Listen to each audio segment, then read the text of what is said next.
Hi friends, welcome to my cooking channel.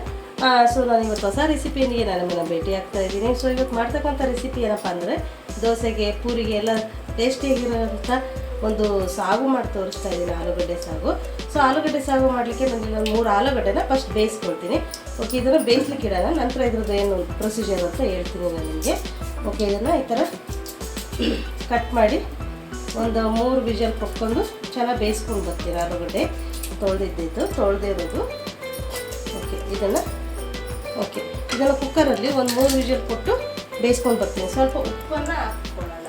Okay, ಒಂದು ಸ್ವಲ್ಪ ಉಪ್ಪನ್ನ ಆ್ಯಡ್ ಮಾಡ್ತೀನಿ, ನೋಡಿಬಿಟ್ಟು ಹಾಕ್ಕೊಳ್ಳಿ ಸ್ವಲ್ಪ. ಆಮೇಲೆ ಒಗ್ಗರಣೆಗೆ ಬೇರೆ ಹಾಕ್ಲಿಕ್ಕಿದೆ. ಓಕೆ ಫ್ರೆಂಡ್ಸ್, ಸ್ವಲ್ಪ ನೀರನ್ನ ಹಾಕ್ಬಿಟ್ಟು ಇದನ್ನು ಬೇಯಿಸ್ಕೊಂಡು ಬರೋಣ. ಸಾಕಾಗುತ್ತೆ ಇಷ್ಟು ನೀರು, ಸ್ವಲ್ಪ ಮುಳುಗೋವಷ್ಟು ನೀರು ಹಾಕ್ಬಿಟ್ಟು ಒಂದು 3 ವಿಷಲ್ನ ತೊಗೊಂಡು ಬರೋಣ.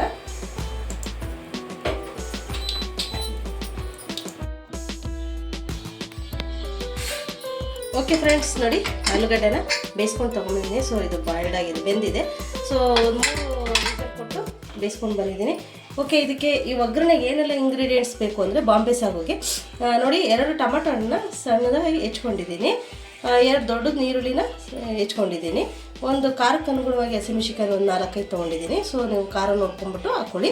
ಮತ್ತು ಸ್ವಲ್ಪ ಕರಿಬೇವು, ಸ್ವಲ್ಪ ಕೊತ್ತಂಬರಿ, ಮತ್ತು ಇದು ತಿಕ್ಕಿಗೆ ಗ್ರೇವಿ ಗಟ್ಟಿಯಾಗಿ ಬರಬೇಕಲ್ವ, ಹಾಗಾಗಿ 1.5 ಸ್ಪೂನಷ್ಟು ಕಡಲೆ ಹಿಟ್ಟನ್ನ ತೊಗೊಂಡಿದ್ದೀನಿ. ಸೊ ಇದನ್ನು ಕುದಿಯುವಾಗ ಕಲಿಸ್ಬಿಟ್ಟು ಹಾಕ್ಕೊಳ್ಳೋಣ. ಓಕೆ, ಇಲ್ಲಿ ನೋಡಿ 2 ದೊಡ್ಡ ಟೇಬಲ್ ಸ್ಪೂನು ಆಯಿಲ್ನ ಹಾಕ್ಕೊಂಡಿದ್ದೀನಿ. ಓಕೆ, ಇದಕ್ಕೀಗ ಸಾಸಿವೆ, ಜೀರಿಗೆ ಹಾಕ್ಕೊಳ್ಳೋಣ. ಒಂದು 1/4 ಟೀ ಸ್ಪೂನಷ್ಟು ಸಾಸಿವೆ ಹಾಕ್ಕೊಳ್ತೀನಿ, ಒಂದು 1/4 ಟೀ ಸ್ಪೂನಷ್ಟು ಜೀರಿಗೆ ಹಾಕ್ಕೊಳ್ತೀನಿ, 1 ಸ್ಪೂನಷ್ಟು, ಒಂದು ದೊಡ್ಡ ಟೇಬಲ್ ಸ್ಪೂನಷ್ಟು ಕಡಲೆಬೇಳೆನ ಒಗ್ಗರಣೆಗೆ ಹಾಕ್ಕೊಳ್ತಾ ಇದ್ದೀನಿ. ಇದು ಆಪ್ಷನಲ್ಲು, ಸೊ ಬೇಕಾದರೆ ಹಾಕ್ಕೊಳ್ಳಿ, ಇಲ್ಲಾಂದರೆ ಸ್ಕಿಪ್ ಮಾಡ್ಬೋದು. ಅಂದರೆ ಹಾಕಿದರೆ ತುಂಬಾ ಚೆನ್ನಾಗಿರುತ್ತೆ. ಓಕೆ, ಇದನ್ನು ಸ್ವಲ್ಪ ಚೆನ್ನಾಗಿ ಫ್ರೈ ಮಾಡೋಣ. ಓಕೆ ಫ್ರೆಂಡ್ಸ್, ಫ್ರೈ ಆದ ತಕ್ಷಣ ಹಸಿಮೆಣಸಿನಕಾಯಿ ತೊಗೊಂಡಿದ್ದೆ ಅಲ್ವಾ, ಹಸಿಮೆಣಸಿನಕಾಯಿ ಹಾಕ್ಕೊಳ್ತೀನಿ. ನೆಕ್ಸ್ಟು ಕರಿಬೇವು ಹಾಕ್ಕೊಳ್ತೀನಿ, ಮತ್ತು ನೀರುಳ್ಳಿ.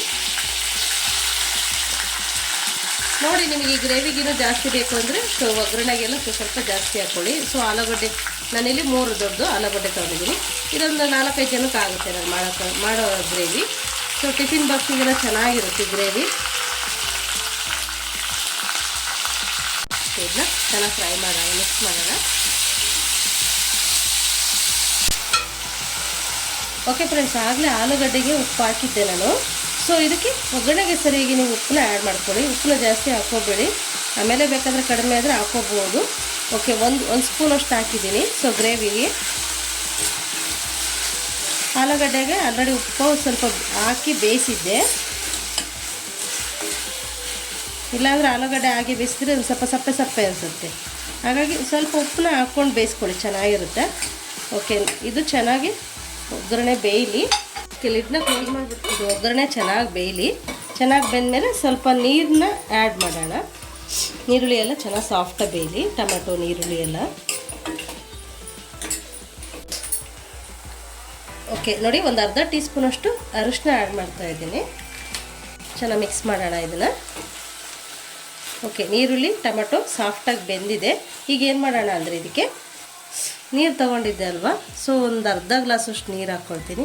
ಸೊ ನೋಡಿ, ನಿಮಗೆ ಗ್ರೇವಿ ಯಾವ ಥರ, ಎಷ್ಟು ಸ್ವಲ್ಪ ತೆಳ್ಳಗೆ ಬೇಕಾ, ಜಾಸ್ತಿ ಮಂದ ಬೇಕಾ ನೋಡಿಕೊಂಡು ನೀರನ್ನ ಆ್ಯಡ್ ಮಾಡ್ಕೊಳ್ಳಿ. ನಾನಿಲ್ಲಿ 1 ಗ್ಲಾಸ್ ನೀರನ್ನ ಹಾಕ್ಕೊಂಡಿದ್ದೀನಿ. ಇದು ಚೆನ್ನಾಗಿ ಕುದಿ ಬರಲಿ, ಬೇಕಾದರೆ ಇನ್ನೊಂದು ಸ್ವಲ್ಪ ಆ್ಯಡ್ ಮಾಡೋಣ. ಓಕೆ, ನೋಡಿ ಈ ಗ್ಲಾಸಲ್ಲಿ ನಾನು 1.5 ಗ್ಲಾಸ್ ಹಾಕ್ಕೊಂಡಿದ್ದೀನಿ ನೀರು.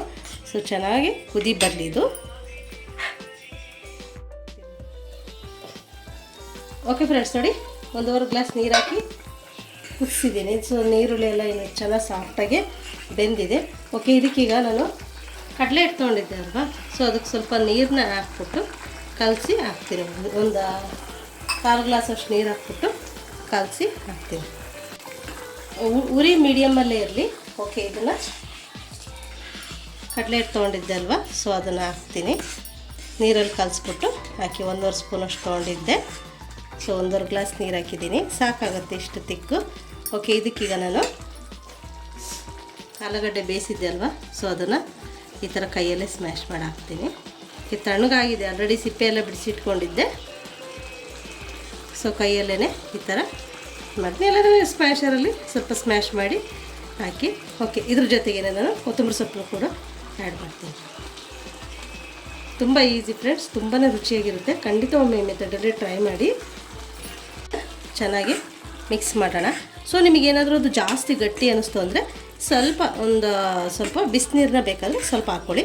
ಇಷ್ಟು ಸಾಕಾಗುತ್ತೆ. ನೋಡಿ ಎಷ್ಟು ಚೆನ್ನಾಗಿ ಬಂದಿದೆ. ಇಷ್ಟು ತಿಕ್ಕಿದ್ರೆ ಸಾಕು ಚೆನ್ನಾಗಿರುತ್ತೆ. ಈ ಪೂರಿ ಚಪಾತಿ ಎಲ್ಲದಕ್ಕೂ ಸಹ ಕಾಂಬಿನೇಷನ್ ಆಗುತ್ತೆ, ಸೂಪರಾಗಿರುತ್ತೆ. ಖಂಡಿತ ಒಮ್ಮೆ ಈ ಮೆಥಡಲ್ಲಿ ಟ್ರೈ ಮಾಡಿ, ತುಂಬಾ ಇಷ್ಟಪಡ್ತೀರಾ. ಇದಕ್ಕೆ ಬೇಕಾದರೆ ನೀವು ಸ್ವಲ್ಪ ಧನಿಯಾ ಪೌಡರ್ ಮತ್ತು ಗರಂ ಮಸಾಲ ಹಾಕ್ಕೊಡಿ. ನಾನು ಅದು ಯಾವುದೂ ಹಾಕ್ತಾಯಿಲ್ಲ, ಹೀಗೆ ಪ್ಲೈನೇ ಮಾಡ್ತಾಯಿದ್ದೀನಿ. ನೋಡಿ ಎಷ್ಟು ಚೆನ್ನಾಗಿ ಬಂದಿದೆ. ಒಂದು ನಿಮಿಷ ಲಿಡ್ನ ಕ್ಲೋಸ್ ಮಾಡಿಬಿಟ್ಟು ಬೇಯಲಿಕ್ಕೆ ಬಿಟ್ಟು ಫ್ಲೇಮ್ನ ಆಫ್ ಮಾಡಿಬಿಡೋಣ. ಸಾಗು ಫ್ರೆಂಡ್ಸ್ ನೋಡಿ 1 ನಿಮಿಷ ಆಯಿತು. ಸೊ ನೋಡಿ ಸಾಗು ರೆಡಿ ಆಯಿತು, ಬಾಂಬೆ ಸಾಗು. ಖಂಡಿತ ಒಮ್ಮೆ ಈ ಮೆಥಡಲ್ಲಿ ಟ್ರೈ ಮಾಡಿ. ಸೊ ಯಾವುದೇ ರೀತಿಯಂಥ ಗರಂ ಮಸಾಲ ಧನಿಯಾ ಪೌಡರ್ ಯಾವುದೂ ಹಾಕಿಲ್ಲ. ಸೊ ಆಪ್ಷನಲ್ ಅದು, ಹಾಕ್ಕೊಳ್ಳಿ. 1 ಸ್ಪೂನಿನ ಚೆನ್ನಾಗೇ ಇರುತ್ತೆ. ಓಕೆ ನೋಡಿ ಎಷ್ಟು ಚೆನ್ನಾಗಿ ಬಂದಿದೆ. ಖಂಡಿತ ಒಮ್ಮೆ ಸಾಲ್ಟ್ನ ನೋಡಿಬಿಟ್ಟು ಉಪ್ಪನ್ನ ಟೇಸ್ಟ್ ಮಾಡಿ ನೋಡಿ, ಬೇಕಾದರೆ ಇನ್ನೂ ಸ್ವಲ್ಪ ಬೇಕಾದರೆ ಆ್ಯಡ್ ಮಾಡ್ಕೊಳ್ಳಿ. ನಾನು ಹಾಕಿರೋದು ಕರೆಕ್ಟಾಗಿದೆ. ಓಕೆ ನೋಡಿ ಎಷ್ಟು ಚೆನ್ನಾಗಿ ಬಂದಿದೆ. ಓಕೆ ಫ್ರೆಂಡ್ಸ್, ಯಾರೆಲ್ಲ ನಮ್ಮ ಚಾನಲ್ ನೋಡ್ತಾ ಇದ್ದೀರಾ ಪ್ಲೀಸ್ ಸಬ್ಸ್ಕ್ರೈಬ್ ಮಾಡಿ ಮತ್ತು ಸಪೋರ್ಟ್ ಮಾಡಿ. ಮತ್ತು ಹೊಸ ರೆಸಿಪೀಸ್ ಎಲ್ಲ ಡಿಸ್ಕ್ರಿಪ್ಷನ್ಸಲ್ಲಿರುತ್ತೆ, ನೋಡಿ ಮತ್ತು ಹೇಗೆ ಬಂತು ಅಂತ ನನಗೆ ಕಾಮೆಂಟ್ ಮಾಡಿ ಮತ್ತು ಲೈಕ್ ಮಾಡಿ, ಶೇರ್ ಮಾಡಿ. ಮತ್ತು ನೆಕ್ಸ್ಟ್ ಹೊಸ ರೆಸಿಪಿಯಲ್ಲಿ ನಾನು ನಿಮ್ಮನ್ನು ಭೇಟಿ ಆಗ್ತೀನಿ. ಅಲ್ಲಿವರೆಗೂ ಬಾಯ್.